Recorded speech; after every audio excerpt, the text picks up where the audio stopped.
Barrister Faisal Chaudhary साहब माहिर कानून है, हमारे साथ मौजूद हैं। उनसे ज़रा इस पूरे मामले पर गुफ्तगू करते हैं। अब ये मामला सुप्रीम कोर्ट में 63A की तशरीह अदालत ने करनी है। आज की समाअत के बाद अब इस वक्त सूरत हाल क्या बनती देख रहे हैं फैसल साहब, किस जानिब ये सूरत हाल जा रही है? बहुत शुक्रिया फैसल साहब, प्रोग्राम के लिए आपने वक्त निकाला। अब ये आज जो कुछ रिमार्क्स अदालत से सामने आए, तमाम जमातों ने अपने अपने जवाब जमा करवा दिए हैं। अब ये आने वाले 2-3 रोज़ बड़े अहम हैं। आप किस जानिब इस मामले को जाते देख रहे हैं?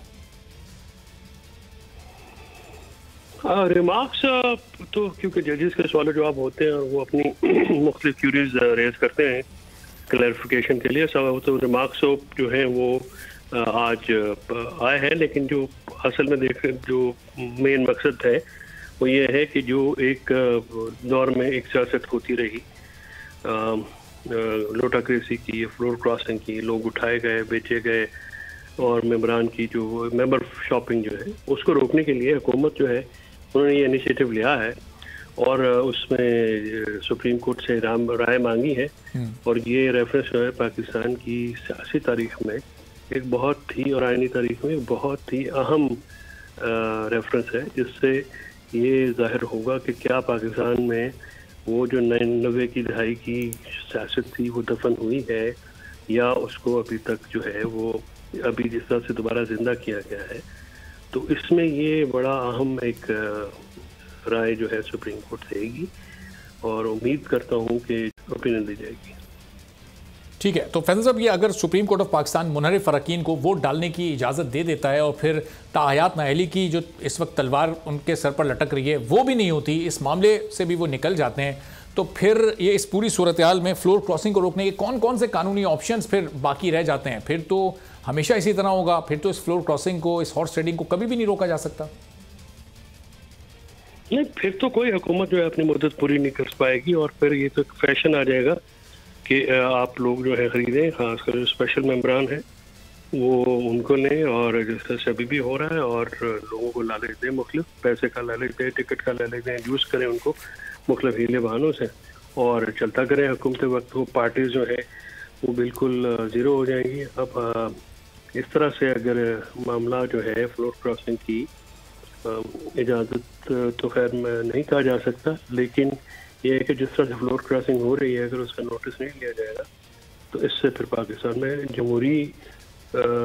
मुंतखब जमहूरी हुकूमतें जो हैं वो मुद्दतें अभी भी पूरी नहीं कर सकेंगी और हम एक और विशेष सर्कल में फंस जाएंगे, तो इसलिए इसका खात्मा। लेकिन फैसल साहब, फिर अगर मुस्तकबिल में ये फ्लोर क्रॉसिंग, हॉर्स ट्रेडिंग, ये ज़मीर फरोशी, पैसे लेकर अपना वोट बेच देना, इस तरह के अमल को अगर ख़त्म करना है तो फिर इसका तरीक़ाकार पार्लियामेंट के फोरम से क्या हो सकता है? कोई कानून साजी करनी पड़ेगी, कोई आइनी तरमीम करनी पड़ेगी, उसके लिए तो कोई ऐसी हुकूमत हो जिसको फिर 2/3 मेजॉरिटी हासिल हो, ज़ाहिर है वही हुकूमत ये कर सकती है। नहीं तो ये इस तरह जो इत्तेहादियों के साथ जो हुकूमतें चल रही होती हैं उनके साथ तो बड़ा मुश्किल होता है तमाम काम करना।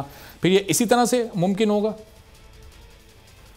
नहीं, मेरा नहीं ख्याल है कि उसकी कोई ज़रूरत है। आर्टिकल 60 पे बड़ा क्लियर है और उसमें मुनहरिफ अरकान जो है उनको डिस्करेज किया गया है और आइन का ये स्पिरिट है कि पार्टी नहीं बदली जाए और अगर पार्टी बदलनी है उसके लिए आप इस्तीफा दें, नया इलेक्शन लड़के आप आ जाएं। ये नहीं हो सकता है कि एक पार्टी के मैंडेट जो है वो आप वो लें, पार्टी के नाम पे वोट लें, उसके बाद उस पार्टी को जो है आप उसको पीछे से खंजर घोंपें, उससे गद्दारी करें। ये जो है इसकी मोरली भी इजाज़त नहीं है, इसकी कॉन्स्टिट्यूशनली भी इजाज़त नहीं है, किसी किस्म के नए लॉ की ज़रूरत नहीं है। इसी लॉ को इफेक्टिवली इम्प्लीमेंट करने की ज़रूरत है। अगर सेनेट इलेक्शन में ये इम्प्लीमेंट हो गया होता तो आज किसी की ज़रूरत नहीं होती, लेकिन क्योंकि ये उस वक्त जो है लीनियंट व्यू जो है वो लिया गया और उसकी वजह से आज देख लीजिए नताइज सामने है कि पूरी की पूरी मुंतखब हुकूमत जो है उसके अरकान जो है जो कि उसके टिकट पर मुंतखब होके आए हैं वो सिंध हाउस में छुपे बैठे हैं, अपने घरों में नहीं जा रहे, अपनी कॉन्स्टिट्यूएंसीज में नहीं जा रहे। इतना आज़ाद अगर वो होता तो वो वहाँ पे क्यों क्या करने गए?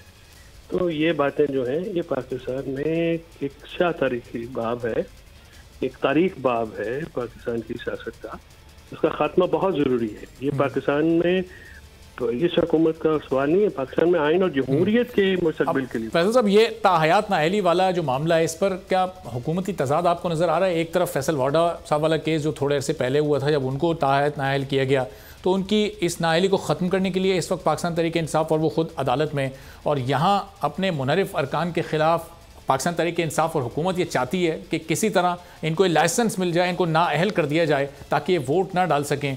तो ये बहैसियत पार्टी पाकिस्तान तहरीक इंसाफ का क्या मौक़िफ़ है? मैं आपसे इसलिए पूछ रहा हूँ कि ज़ाहिर है पाकिस्तान तहरीक इंसाफ से थोड़ा करीब हैं आप। पीटीआई का मौक़िफ़ तो आप पीटीआई से लेंगे ना, पीटीआई का मौक़िफ़ तो मैं नहीं दे सकता, ना मैं दूंगा। अच्छा। ताहयात नाली जो है वो इस वक्त उसकी कोई खिलाफ प्रेसिडेंट नहीं है। फैसल वोडा भी गए हैं अभी, लेकिन उनको कोई ऐसा उस पर फैसला नहीं आया है, ना ही उनको स्टे मिली है। नाअहली की मुद्दत जो है वो इस वक्त पाकिस्तान में जो राइजुल वक्त कानून है उसके तहत वो लाइफ टाइम होगी, और क्योंकि उसके अलावा जो भी जजमेंट्स आई हैं नाअहली के ऊपर इस वक्त तक, 2018 सुप्रीम कोर्ट में जो वो बलोच केस है 405, उसमें भी जो है वो ताहियात नाअहली है। तो लिहाजा नाअहली जो है वो ताहियात होगी पाकिस्तान में मौजूदा कानून के मुताबिक। अगर फिर बाद में कोई सुप्रीम कोर्ट को दूसरा फैसला देती है तो उस वक्त तक फिर बाद में सोचा जाएगा। इस वक्त जो है वो नाअहली जो है ताहियात है। अच्छा, तो फैसल साहब ये अगर ताहियात नाअहली पर चलें, हुकूमत की जो दरख्वास्त है, रेफरेंस है, इस पर अगर अदालत ये फैसला दे देती है कि हाँ जी जो वोट डालेगा जो मुनहरिफ अरकान हैं वो ताहियात नाअहल हो जाएंगे, तो फिर इस तरह से तो जब भी कभी कोई सादा अक्सरियत वाली हुकूमत होगी उसके खिलाफ कोई तरीके अदम एतमाद आ ही नहीं सकेगी। अदम एतमाद की तहरीक की जो अहमियत है वो ही ख़त्म हो जाएगी इस फैसले से, ऐसी तशरीह से। तो नहीं, ये गलत बात है, ऐसी बात नहीं है। आइन इसमें रास्ता देता है। अच्छा। आइन में पार्लियामेंट्री पार्टी जो है, यानी अगर किसी पार्टी की अक्सरियत जो है वो अपने लीडर के खिलाफ फैसला दे दे तो वो फिर वो नहीं रह सकेंगे वोटों पे। पार्लियामेंट्री पार्टी ने डिसाइड करना है, ये पार्टी हेड ने डिसाइड नहीं करना है कि कौन किसको वोट देगा। तो अगर पार्टी में ये बात आ जाती है कि फला जो लीडर हैं या फला जो साहब है वो हमारी पार्टी को लीड करने के अहल नहीं है, जैसा कि सारी दुनिया में होता है, तो फिर आप अपनी पार्टियों के अंदर रह जदोजहद करते हैं और वहाँ पे मामला आते हैं। दूसरी पार्टियों के साथ मिलकर वारदात नहीं की जा सकती, उसकी इजाज़त नहीं है कानून में। अपनी पार्टी के अंदर बिल्कुल किया जा सकता है। अच्छा फैसल साहब, आज ज़ाहिर है चीफ जस्टिस साहब ने भी और फिर जो दूसरे जज साहिबान हैं उनके भी ये रिमार्क सामने आए कि ये बहुत सारे सियासी मामला जो पार्लियामेंट में पार्लियामान के फोरम पर हल किए जा सकते हैं वो अदालतों में आ जाते हैं, सियासी मामला को कानूनी मामला बना दिया जाता है। तो ये इस तरह से इस हुकूमत में हम थोड़ा ज़्यादा देख रहे हैं, ये क्यों हो रहा है? ये जो मामला इस वक्त अदालत में गया, क्या ये पार्लियामेंट के फोरम पर हल नहीं किया जा सकता था? आप समझते हैं सर?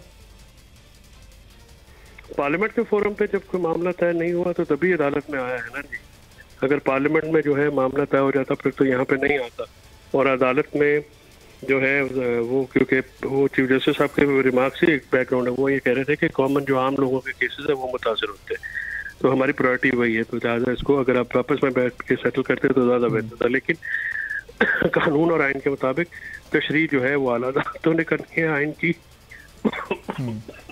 सॉरी, अगर किसी किस्म की कोई जो है वो आ जाए जिस तरह की सिचुएशन, तो उसमें अदालतों को अपना रोल अदा करना पड़ता है। ठीक है, बहुत बहुत शुक्रिया। बैरिस्टर फैसल चौधरी साहब माहिर कानून हमारे साथ मौजूद थे। सब्सक्राइब करें और बेल दबाएं ताकि कोई खबर रह न जाए।